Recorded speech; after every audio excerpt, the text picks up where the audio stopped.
The waters of the Trident still ran red when Robert Baratheon stood over the broken body of Rhaegar Targaryen. His warhammer, slick with the prince's blood, felt strangely heavy in his hand. He didn't hear the cheers of the rebel army or the groans of the dying. All he saw were the rubies scattered across the blood-soaked mud, glittering like fallen tears. "He's dead," Robert rasped, the words barely audible even to himself. "The dragon's dead." Around him, the last vestiges of Targaryen resistance crumbled. Jon Connington, Rhaegar's closest friend, had fled the field with what remained of their forces. The Targaryen banners were being ripped down, replaced with the sigil of the stag. Victory. It was finally theirs. But Robert felt no triumphant roar rising in his chest, no surge of exhilaration, only a hollow echo. Ned arrived moments later, his face grim, sword dripping. He rushed to Robert's side, his boots splashing in the crimson water. He stopped short when he saw the body. "Gods be good," Ned breathed, his voice thick with shock. "Is that—" "Aye," Robert said, his voice rough. "That's Rhaegar. I caved his chest in like a ripe melon." Ned looked down at the fallen prince. Rhaegar's breastplate was a mangled ruin, his once vibrant purple eyes now glazed over with the vacant stare of death. There was a strange serenity on his face, an absence of pain or terror, just stillness. "He took her," Robert said, his voice laced with simmering rage. "He took Lyanna. He—" "Are you certain?" Ned asked, his voice carefully neutral. Robert's head snapped up, his blue eyes burning with fury. "What are you implying, Stark? That I murdered an innocent man? That this monster didn't deserve what he got?" Ned didn't answer. He simply looked back at the broken body and said, "We need to find Lyanna." The words hung in the air, a stark reminder of the true purpose behind the rebellion. Victory meant nothing without her safe return, his love, his reason for war. They burned the dead, the stench of charred flesh and horseflesh heavy on the air. New banners were raised, bearing the stag, the direwolf, the falcon, the trout, and the sun and spear in allegiance, all united by shared suffering and Robert's burning cause. The rebel armies marched south toward the Dornish marches. King's Landing could wait. Rhaegar's death had fractured the Targaryen loyalists. Some surrendered, their spirit broken, their courage extinguished. Others burned with vengeful fire, whispering plots of rebellion, vowing to avenge their fallen prince. The Mad King, Aerys Targaryen, still held the capital. Aerys was increasingly isolated, paranoid, and surrounded by wildfire. But Robert didn't care about the Iron Throne, or the intrigues of the Red Keep, or the fate of the Seven Kingdoms. He wanted Lyanna, alive, safe in his arms. The Tower of Joy loomed in the distance, a stark white monument against the harsh, unforgiving landscape of Dorne. It seemed less a fortress, and more a prison built from broken dreams and stolen promises. Isolated and imposing, it stood alone. As dawn broke over the mountains, shrouded in an almost palpable sense of dread. Ned and 6 companions approached cautiously, their banners concealed. They found the Kingsguard there, 3 figures clad in pristine white armor, guarding the tower with unwavering devotion. Sir Arthur Dayne, the Sword of the Morning, the deadliest knight in the realm. Sir Oswell Went, grim and silent. And Lord Commander Gerald Hightower, the White Bull, a man renowned for his unwavering loyalty. "I've come for my sister," Ned called out, his voice echoing in the still morning air. "And we swore to protect the heir to the realm," Hightower replied, his voice calm, measured, and resolute. Ned's breath hitched. "The heir?" Robert stepped forward, his face contorted with fury, his hand instinctively reaching for the warhammer that wasn't there. "Enough with the riddles. You're guarding a princess, not a dragon's egg. Where is she?" Arthur Dane drew Dawn, the ancestral greatsword of House Dane, the blade seeming to shimmer with an inner light. "You know nothing," Dane said, his voice devoid of emotion, "and it is not for you to decide what is right or wrong in this moment." The clash of steel was deafening, a brutal ballet of death under the Dornish sun. It wasn't a skirmish. It was a storm of blades and vengeance, a maelstrom of grief and duty. Robert, consumed by a white-hot rage, fought with the ferocity of a cornered bear, tearing at Dane with a raw, animalistic fury. Ned fought with the cold precision of winter, his movements economical and lethal. Men fell. Went died first, a clean, swift strike silencing his grim resolve. Then Hightower, his legendary strength failing against the relentless onslaught. Only Dane remained, his skill unmatched, his determination unwavering. But even the Sword of the Morning could not stand against the combined might of Ned Stark and the burning vengeance of Robert Baratheon. It was Ned who struck the final blow, barely managing to deflect Dawn long enough to deliver the fatal thrust. They burst into the tower, hearts pounding, adrenaline coursing through their veins, and found Lyanna, covered in blood, her skin stretched, thin and pale, almost translucent. She was dying. "Robert?" she whispered, her voice weak and strained. He rushed to her side, his heart shattering in his chest. He took her in his arms, cradling her fragile body. "I'm here, Lyanna. I killed him. I killed Rhaegar. You're safe now." She tried to smile, but her lips trembled, and her eyes filled with unshed tears. "No. No, you fool." Robert froze, his blood running cold. Ned watched, his face a mask of grief and apprehension, as Lyanna's trembling hand reached for something swaddled in blankets. A baby. Black hair, pale skin, the faintest, most fragile of cries. "He's not your enemy," she whispered, her voice fading with each breath. "He's mine, Rhaegar's, and mine."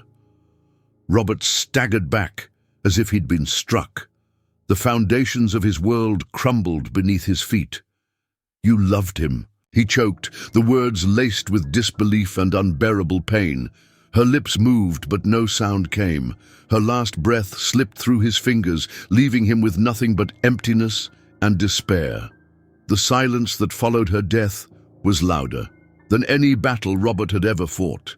He stared at the child, Rhaegar's child, his enemy's legacy, the son of the man he had just murdered in cold, unforgiving rage. The dragon was dead, but he had left a son. And Robert Baratheon had come too far, spilled too much blood to let the dragon's fire rise again. Ned cradled the child in silence, his face as pale as snow, his eyes filled with a profound sorrow.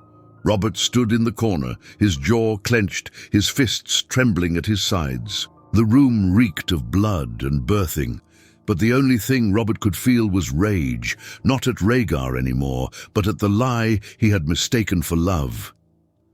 She named him Aegon," Ned whispered, his voice barely audible. Robert's eyes snapped toward him, his face a thundercloud. "She what?" "Aegon. Like Rhaegar's first son, she named this one the same." "He already had a son named Aegon," Robert spat, his voice dripping with venom. "Is that all they did? Play prince and princess in some god's damned a tower while we bled for her, while I spilled Targaryen blood on the trident for her?" "She died for him," Ned said coldly, his voice sharp as ice. "For this boy. She kept him alive even while dying." Robert couldn't speak. His hands were shaking too violently. He turned away from the child, from Ned, from Lyanna's corpse. The woman he thought was stolen had chosen to stay. The man he hated most was the father of the child she died protecting. And Robert had killed him, all for a lie. "You'll kill him too, won't you?" Ned's voice cut through the silence like a poisoned blade. "You came all this way for her, and now she's dead. And all you've got left is a child you want to murder." Robert turned slowly, his face a mask of raw grief and simmering fury. "He's Rhaegar's son, Ned. What do you expect me to do? Wrap him in a blanket and name him heir to the Iron Throne? I crush the dragon. Is the realm supposed to accept his whelp? I expect you to honor your sister's dying wish." Robert let out a cruel, humorless laugh. "You want me to honor a lie? Lyanna was mine. I would have married her, made her queen, given her a kingdom." "She was never yours," Ned snapped, his voice filled with a righteous anger. "And if you kill that boy, then all your war was for nothing but pride and vengeance." They stared at each other in the stillness, the sound of the child whimpering between them like a ghost's cry, a haunting reminder of everything that had been lost. By the time they returned to camp, Robert's face was a mask of impenetrable stoicism. No one knew what had happened in the tower or what had been found within. He ordered the remaining men to burn it to the ground. No relics, no reminders. "What of the King's Guard?" someone asked, his voice hesitant. "Traitors," Robert said, his voice flat and devoid of emotion. "They died trying to protect Targaryen's spawn. Let their names rot." He never once mentioned the child, but Ned did not leave him there. He smuggled the boy away under cover of night, spiriting him away like a stolen treasure. Took him to the north, told everyone he was his own bastard. Jon Snow, he called him. Few questioned it, fewer still dared challenge the quiet sadness that haunted Ned Stark's eyes. Robert rode south, straight to King's Landing, where the Mad King had already met Jaime Lannister's golden sword. The Red Keep was awash in gore and smoke, the streets echoing with the chants of "Robert, Robert! Robert, Robert!" But he didn't smile. Tywin Lannister presented him with the corpses of Rhaegar's children, Elia Martell, little Aegon, baby Rhaenys, their bodies smashed and butchered in a display of Lannister cruelty. Robert stared at their broken bodies and said nothing. Only later, alone in a tower, did he let the bile rise. He'd wanted them dead once, had dreamt of bathing in their blood. But now that it had been done, he felt sick, especially when he thought of the third child, the one in the north, the one who looked just like his father, the one who had lived. The crown sat uneasily on Robert's brow. He named Jon Arryn his hand, relying on his wisdom and guidance. Married Cersei Lannister for political expediency, though he barely looked at her, finding solace only in the bottom of a wineskin. He drank more, spoke less, lost himself in hunting, whoring, and war stories that conveniently left out the parts where love had turned to poison. He never returned to Winterfell. He never asked Ned about the boy. But sometimes late at night, when the wine wasn't strong enough to dull the ache, Robert would remember that last look on Lyanna's face. Not fear, not anger, love for Rhaegar, for the child, not for him. He'd won the war, crushed the dragon. But in the deepest, most secret part of his heart, Robert Baratheon knew he'd lost something far more precious. And the worst part? The world would never know, only Ned and the boy. The years passed like whispers lost in a storm, and the realm grew quiet under Robert's rule, but it was a silence that cracked beneath the weight of everything unspoken. In the north, winter came slowly, blanketing the mountains and forests with snow and secrecy. Jon Snow, the bastard of Winterfell, grew among the wolves, forever marked by the circumstances of his birth. He was quiet, thoughtful, always watching, always wondering why he felt so different. Robb laughed louder, Theon boasted more, and even Arya, with her wild ways, seemed to fit better than he ever could. Jon tried to smile, tried to pretend. But there were questions Ned Stark never answered, wounds that never healed. Why did Lady Stark flinch when she looked at him? Why did Lord Stark never speak his mother's name? And why did some nights he dream of dragons burning bright behind his eyes?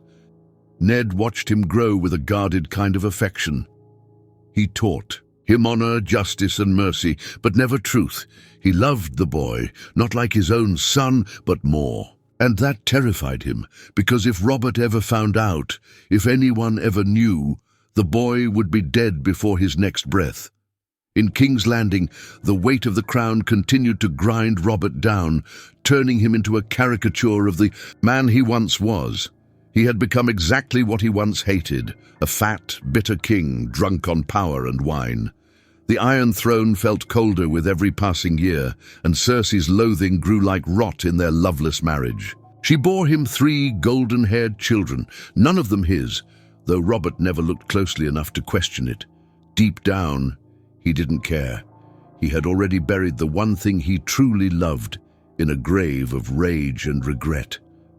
But then whispers began to rise like shadows stretching in the twilight. Targaryen loyalists stirring in the darkness, gold cloaks uncovering secret symbols in forgotten corners of the city, spy masters bringing word of a child that might have escaped the slaughter.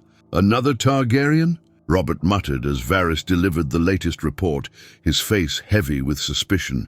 I killed the father. The mountain crushed the son's skull. Who's left? Varys gave a slow, unsettling blink. Some say the Mad King's youngest. Viserys. Others believe Rhaegar's wife escaped with a child, but there's another tale. Robert's brow twitched, a flicker of unease in his blue eyes. Go on. A rumor, Your Grace. Silly, most likely. A northern bastard with the look of Rhaegar. Quiet, honorable, raised in Winterfell. The wine in Robert's cup froze. In his hand, the color suddenly too much like blood. What's the boy's name? Jon Snow. The name cut deeper than he expected, a dull ache in his chest.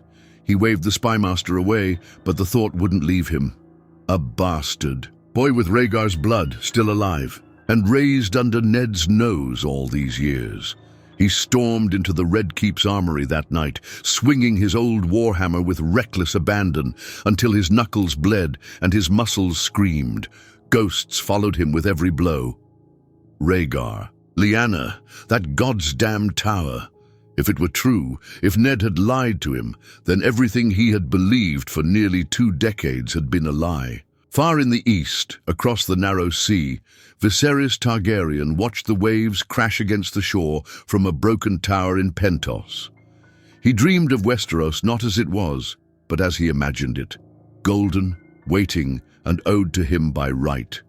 But Daenerys, his younger sister, saw nothing but chains, the price of Viserys' dreams and empty promises. Viserys didn't know the truth Rhaegar died protecting, that his brother Rhaegar had died not chasing a throne, but holding a secret.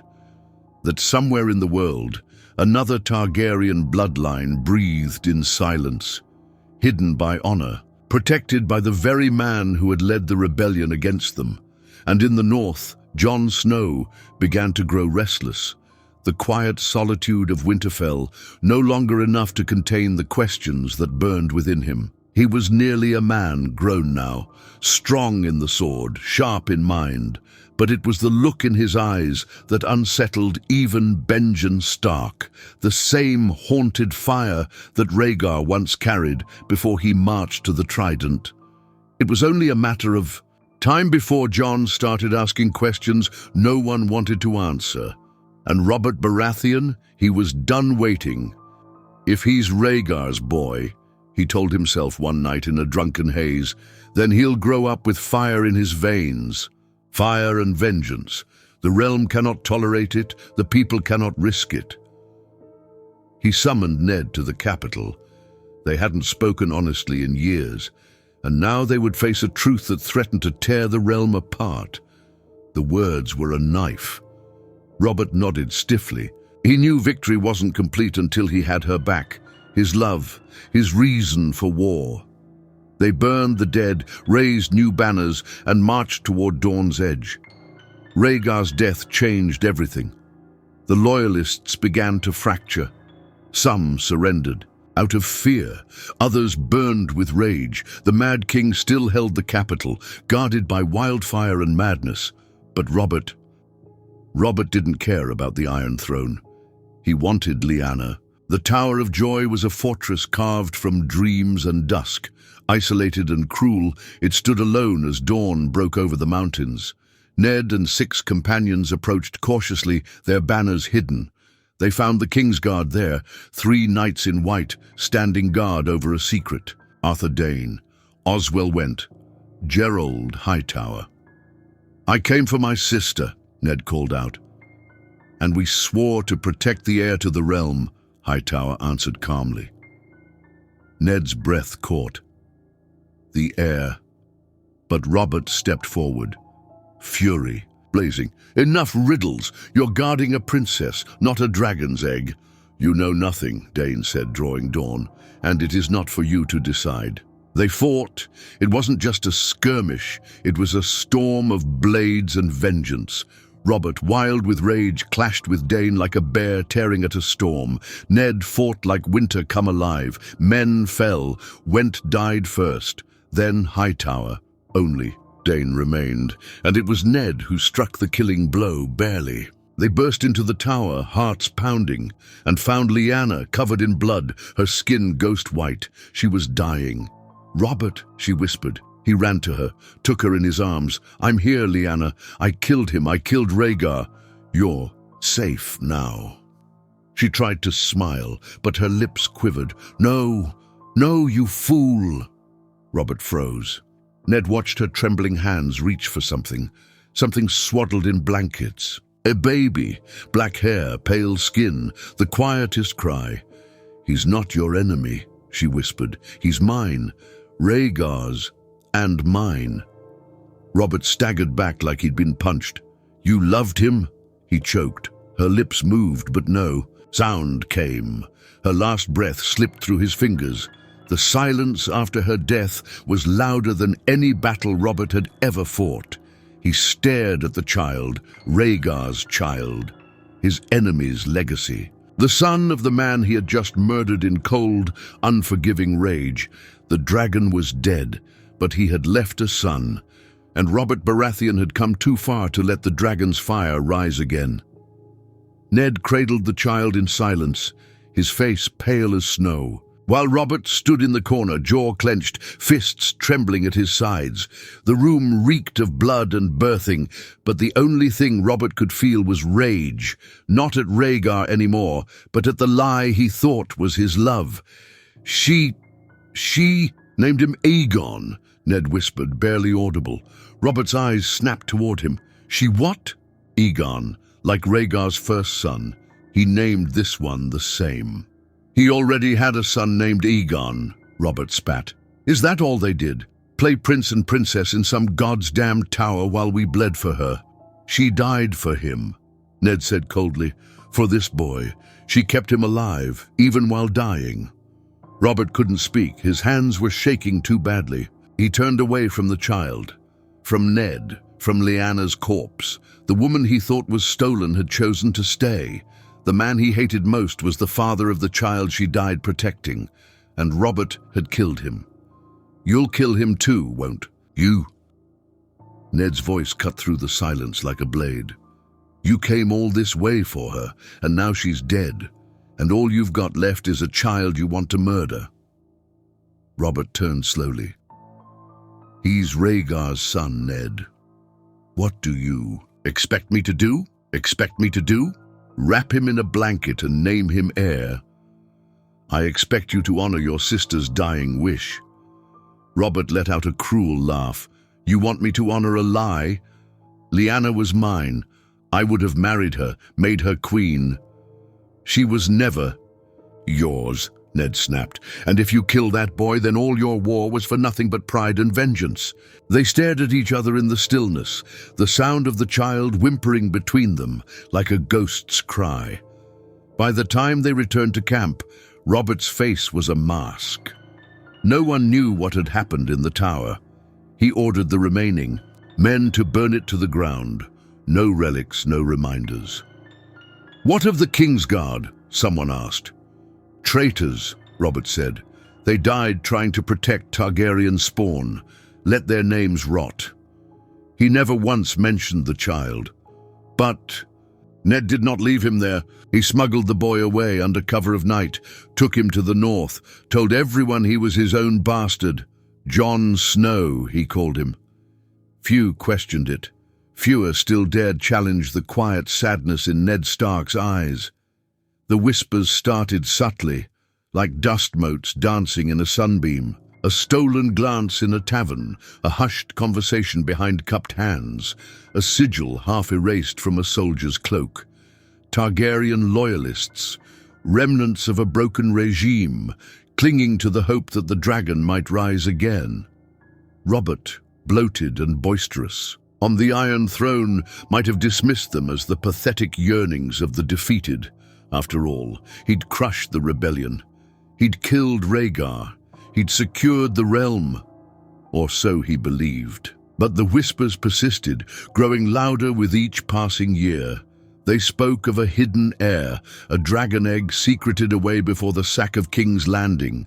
Some claimed Viserys Targaryen, the boy king across the narrow sea, was gathering an army. Others spoke of a secret son, hidden in plain sight. Robert dismissed these tales with a wave of his hand and another gulp of wine. "Let them dream of dragons," he'd bellow, his voice thick with ale. "The only dragon they'll see is me, and my hammer." But beneath the bravado, a seed of unease began to sprout.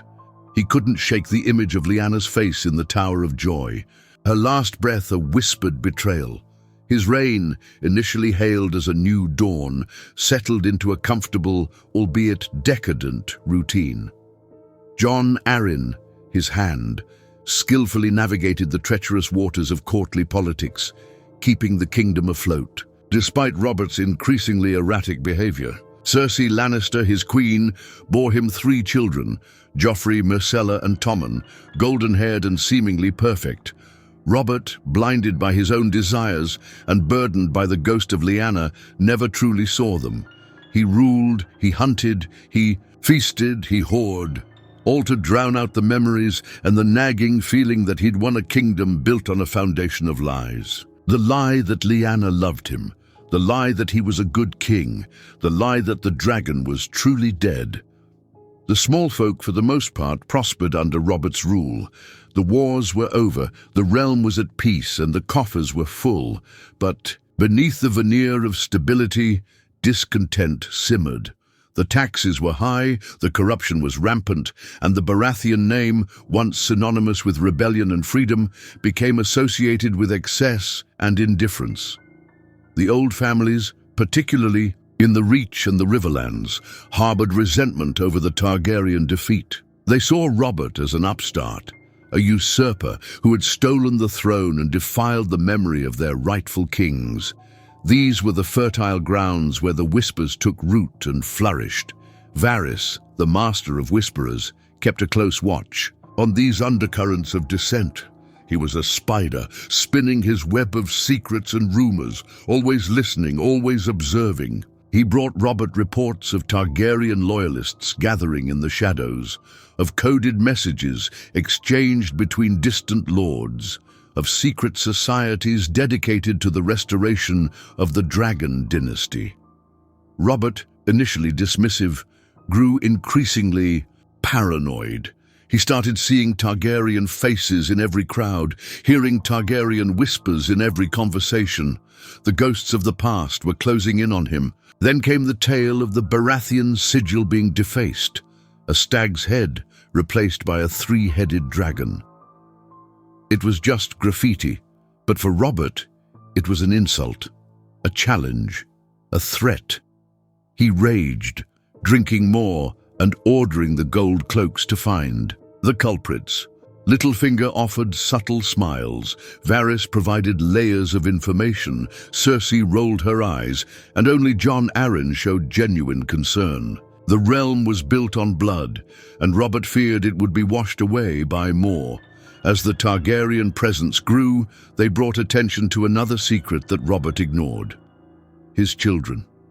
Cersei had bore 3 children with him, all of them having golden hair and the Lannister look, not the Baratheon dark hair and eyes. Robert never considered the truth. blinded by wine and the ghost of Lyanna he didn't see. Even when others made the observation, he'd ignore them, brushing them aside, too scared to truly look. One evening, after a particularly heavy drinking session, Robert summoned Jon Arryn to his chambers. The Hand found the king sprawled on his bed, his face flushed, his eyes clouded with wine and regret. "Jon," Robert slurred, "do you ever think about Lyanna?" Jon Arryn sighed. He knew where this was going. "Often, your grace," he replied diplomatically. Robert sat up, his voice suddenly sharp. "She chose him, Jon. She chose Rhaegar over me." Jon Arryn remained silent. He knew the truth of the Tower of Joy, but he had vowed to protect it. "I gave her everything," Robert continued, his voice laced with bitterness. "A crown, a kingdom, my love, and she threw it all away for a dragon." He paused, his eyes fixated on some unseen horror. "And now they're coming back, Jon, the Targaryens. They want what's mine." Jon Arryn knelt before the king. "The realm is strong, your grace," he said reassuringly. "We have loyal allies and a powerful army." Robert shook his head. "It's not enough, Jon. It's never enough. They have something I don't." "And what is that, your grace?" Robert looked at Jon Arryn, his eyes filled with a pain that ran deeper than any battlefield wound. "They have a dream, Jon," he whispered. "A dream of a better world. And I only have a kingdom forged in lies." Jon Arryn tried to reassure the king, only to find he was dismissed. The whispers were growing louder, and Robert knew he had to address them. Robert convened a small council meeting. Littlefinger was already smirking, Varys already whispering. "They're getting braver," Robert announced, gesturing at a map on the table. "It started in the Reach, little sigils there and there. Now they carve three-headed dragons on my statues." He slammed his fist on the table. Cersei rolled her eyes from her seat. "It's just peasants' games, darling. They always go through phases." She drawled. Robert glared at her. "I don't pay you to say useless shit, woman. I'm trying to figure out how to crush these traitors before they become an actual problem." He turned to Varys. "What do you know, Spider?" The eunuch smiled, a subtle but unsettling sight. "The movement is spreading, yes.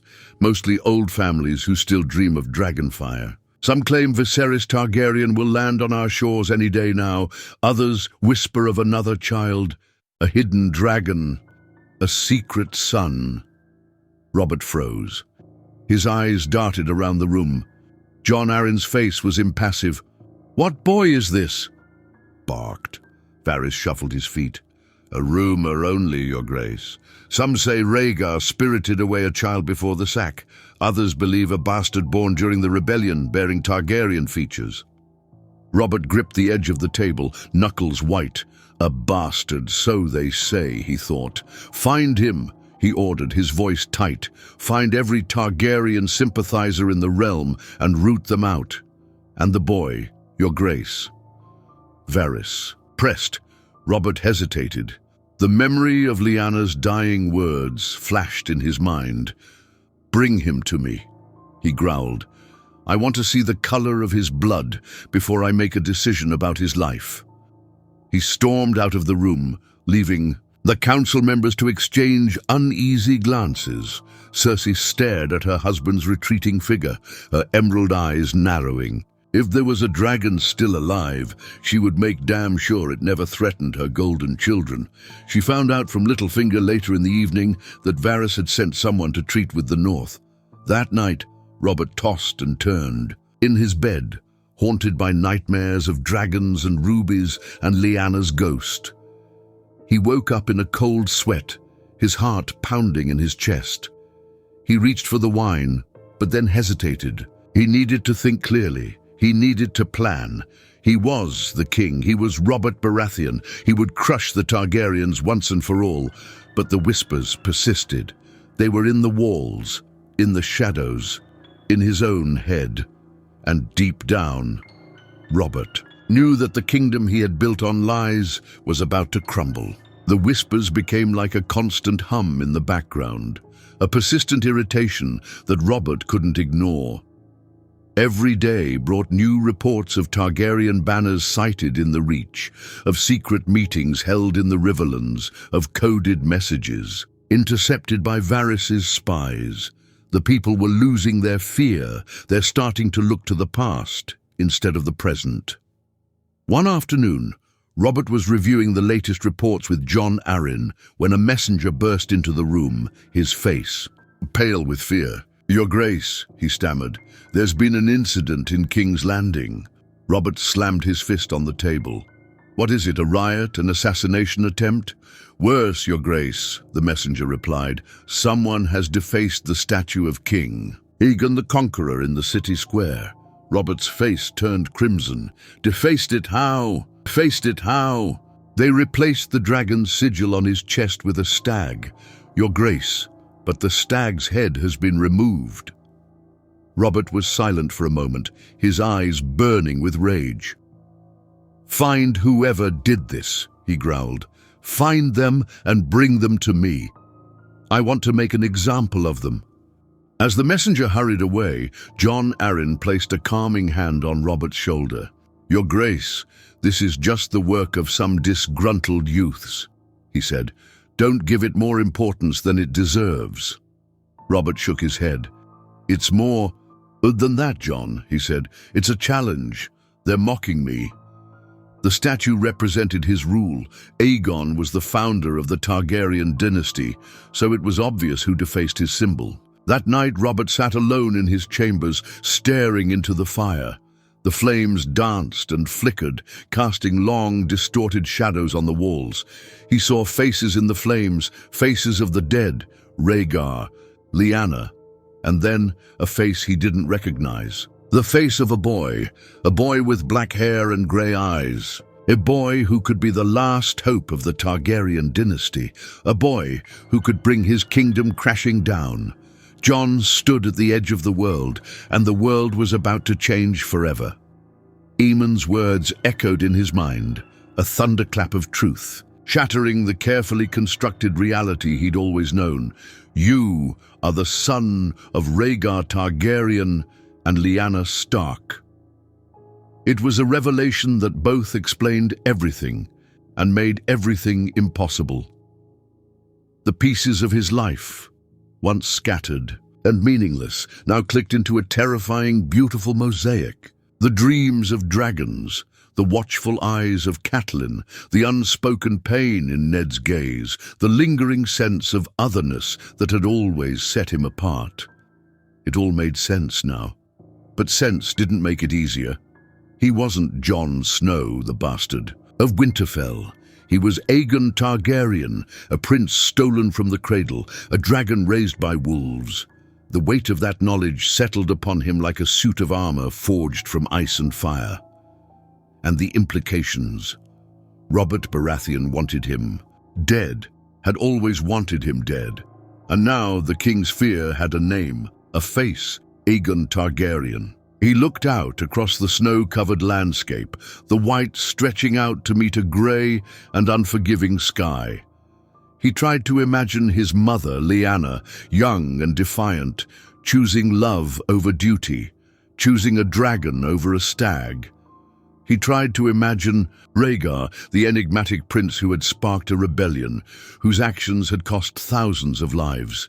He tried to reconcile the tales of madness and cruelty with the whisper of a song, the glint of rubies, the love that had defied a kingdom. But all he found was confusion. He was a boy forged in lies, standing on the precipice of a world that wanted him dead. And he didn't even know who he was.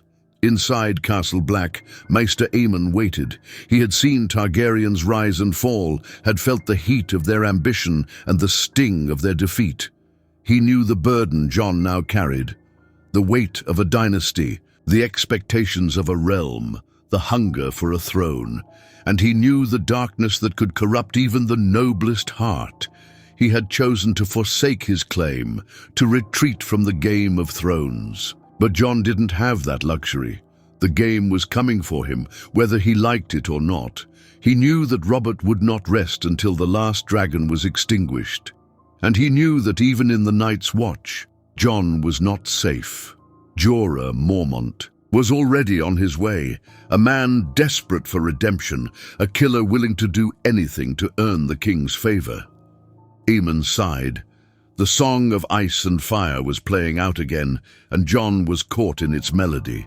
He had to prepare him. He had to arm him with knowledge, with wisdom, with the strength to resist the darkness that lurked within the dragon blood. He found Jon in the library, poring over dusty tomes, his brow furrowed in concentration. The firelight danced across, his face illuminating the Stark features, the Targaryen eyes. "You can't learn everything from books, Aegon?" Aemon said softly. Jon looked up, startled. He still hadn't gotten used to the name. "I need to know the truth," he said.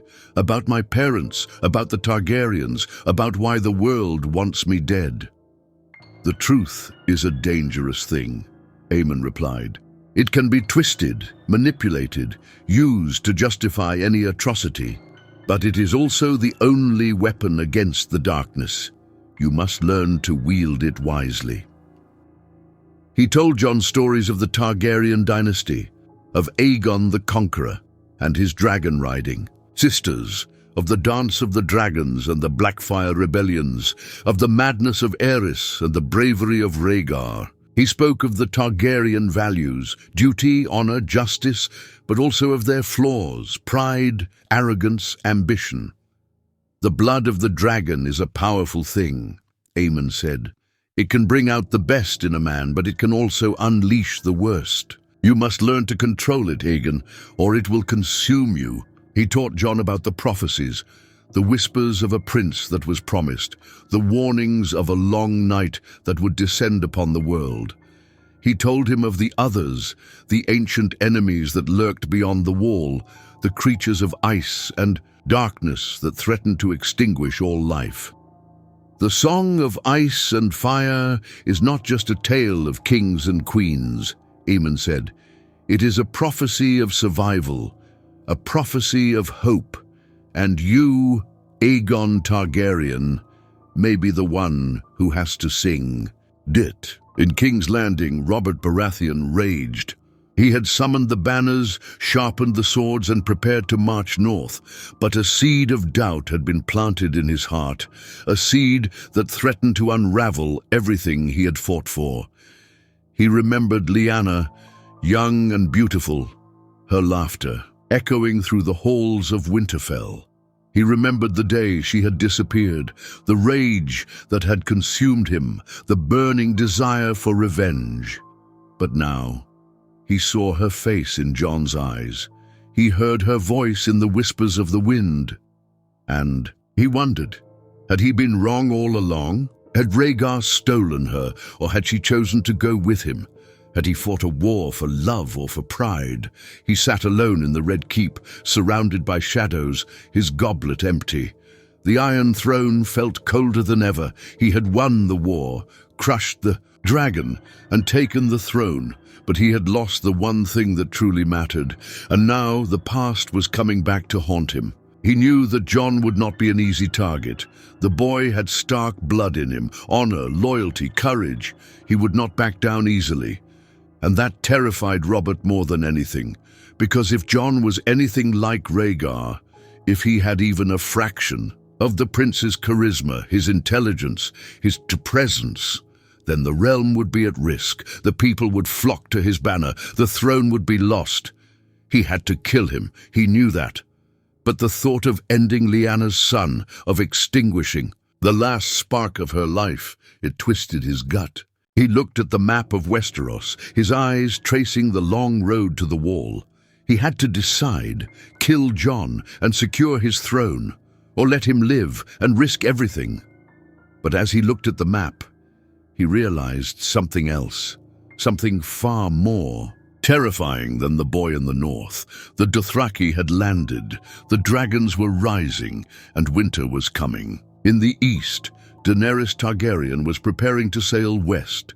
She had conquered cities, amassed an army, and hatched dragons from stone. She was a queen now, a force to be reckoned with, and she was coming to reclaim what was rightfully hers. But she wasn't just driven by ambition. She was driven by a sense of destiny, a belief that she was meant to bring fire and blood to Westeros, to cleanse the realm of corruption and injustice. She knew that the journey would be long and dangerous. She knew that many would die, but she was willing to sacrifice everything for the sake of her vision. She looked at her dragons, Drogon, Rhaegar, Viserion, their scales gleaming in the sunlight. They were growing quickly, their power increasing with each passing day. Soon they would be ready. Soon they would fly. But as she prepared to sail, she received a message from Illyrio, a message that shook her to her core. Aegon, another son of Rhaegar, still alive. She didn't know what to make of it. Was it a lie, a trick? Or was it the truth? Was there another Targaryen, another heir to the throne? If so, what would she do? Would she embrace him? Would she fight him? Or would she forge an alliance and together reclaim their birthright? She didn't know, but she knew that this changes everything. The Game of Thrones had just become a whole lot more complicated. And in the middle of it all, Jon Snow, or rather Aegon Targaryen, stood on the wall, looking out into the darkness. He didn't know the choices that lay before him. He didn't know the dangers that awaited him. But he knew that he had to be ready. He was a Targaryen. He was a Stark, and he was the only thing standing between the realm and the night. A Song of Ice and Fire. Aegon Targaryen faces his destiny as war looms. Aegon Targaryen.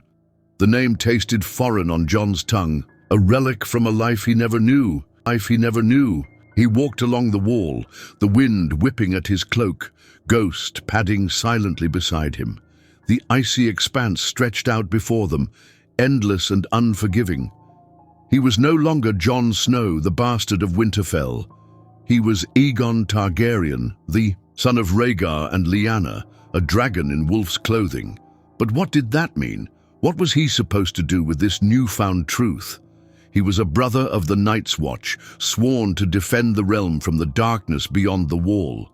He had taken the vows, pledged his life to this cause. Could he abandon his duty, his brothers, to chase a throne he never wanted?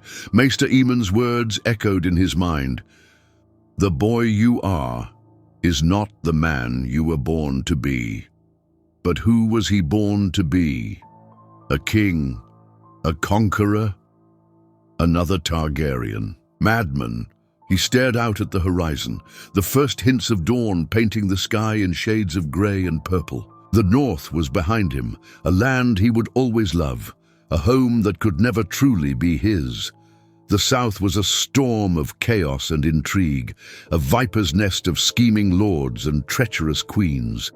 And across the narrow sea, a dragon queen was rising, ready to reclaim her birthright, Daenerys Targaryen, his aunt, sister.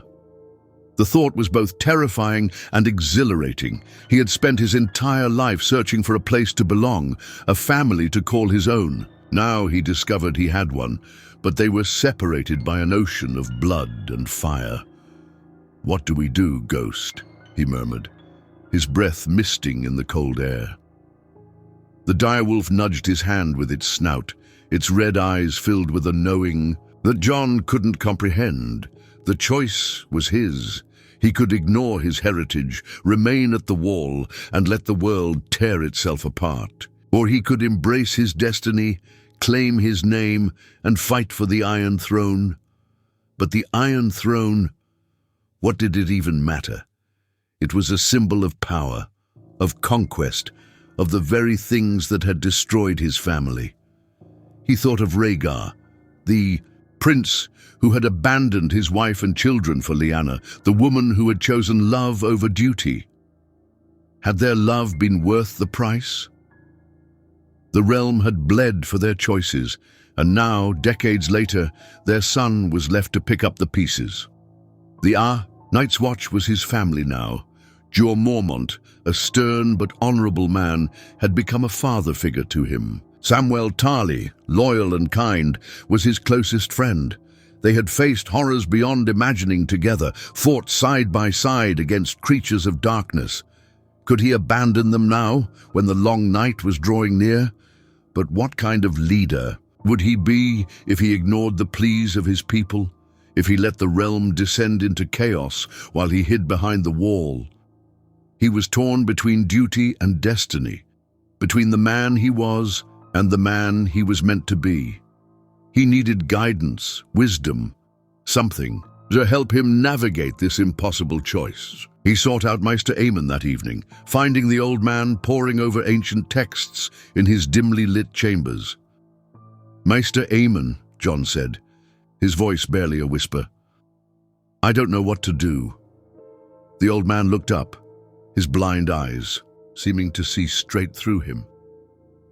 "The hardest choices are the ones that define us, Jon. Aegon," he said softly. "You are a Targaryen. Fire flows through your veins, but you were raised by a Stark. Honor and duty are in your bones. You must find a way to reconcile these two sides of yourself." "But how?" Jon asked, his voice filled with despair. "I can't be both. I can't be a king and a brother of the Night's Watch." Aemon smiled sadly. "Perhaps you can.